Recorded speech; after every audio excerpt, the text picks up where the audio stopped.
산 넘어 산입니다. 북한군이 전쟁을 치르고 있는 러시아에 3만 명을 추가로 파병하고 오는 가을에는요, 현지에서 아예 합동 군사 훈련까지 벌일 것으로 보인다. 이런 분석이 나왔습니다. 네 분과 함께 짚어보겠습니다.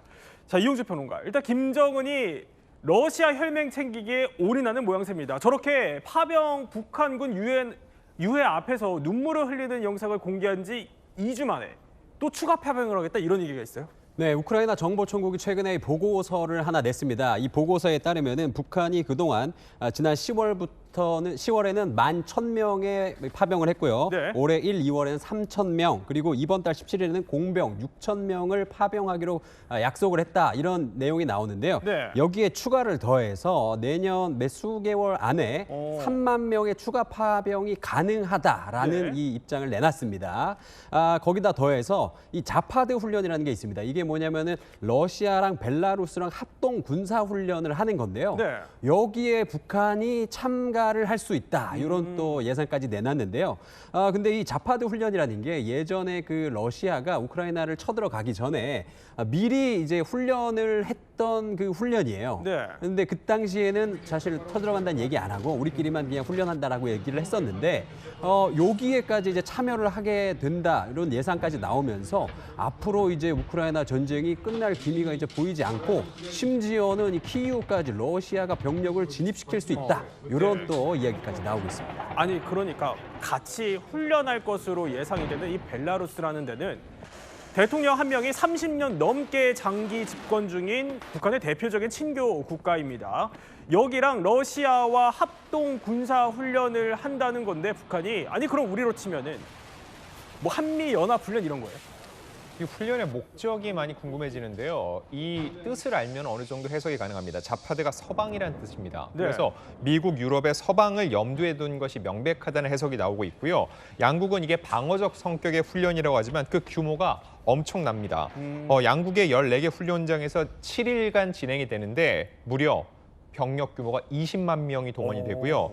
그리고 이 외에도 80대 이상의 항공기와 헬리콥터, 네. 290대의 탱크와 다연장 로켓 시스템 박격포 등이 참여가 된다는 거죠. 자, 근데 여기서 추가 파병되는 북한군 같은 경우는 오는 9월 열리는 이 자파드 2025에 참여를 할 것으로 예상이 된다는 거죠. 네. 자, 근데 아까 이 평론가께서 말씀하셨지만 지난 앞선 이 자파드 훈련 직후에도 이런 식으로 전쟁에 물꼬를 트는 상황이 있었는데 이번에 이렇게 북한이 자파드 2025에 참여한 그 직후에 결국은 키이우 공격 준비를 위장하는 형태로 진행이 되고 실질적으로 키이우 탈환 시도가 재개되면은 우크라이나의 종전 선언은 더욱더 요원해질 것이란 우려가 나오고 있는 겁니다. 아니 그러니까 이종걸 평론가. 네네. 김정은 입장에서는 파병도 하고 연합 훈련까지 하게 된다면 하반기에 북러 밀착 해볼 대로 다 해보겠다, 이런 구상인 것 같아요. 네네.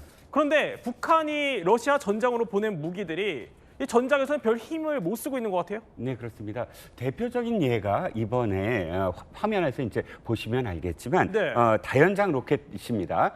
지금 75식 다연장 로켓이라고 하는데 예. 지금 보시다시피 12발을 한꺼번에 쏠 수가 있고요. 이 모양을 보시면 알겠지만 굉장히 조립이 간단해요. 그래서 3분 내로 조립이 가능합니다.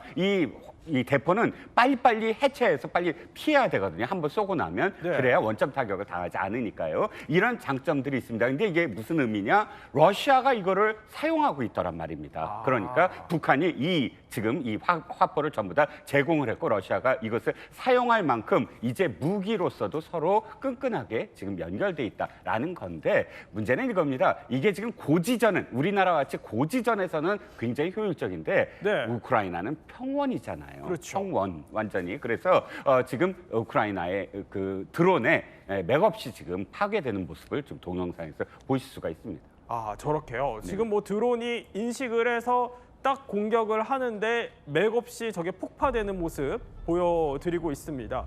그러니까 저렇게 재래식 전력이 가 있지만 북한제가 뭐 힘을 제대로 못 네네. 쓰고 있는 것 같습니다. 자, 그리고요, 또 이뿐만이 아닙니다. 또 영상 하나 더 준비가 되어 있는데요.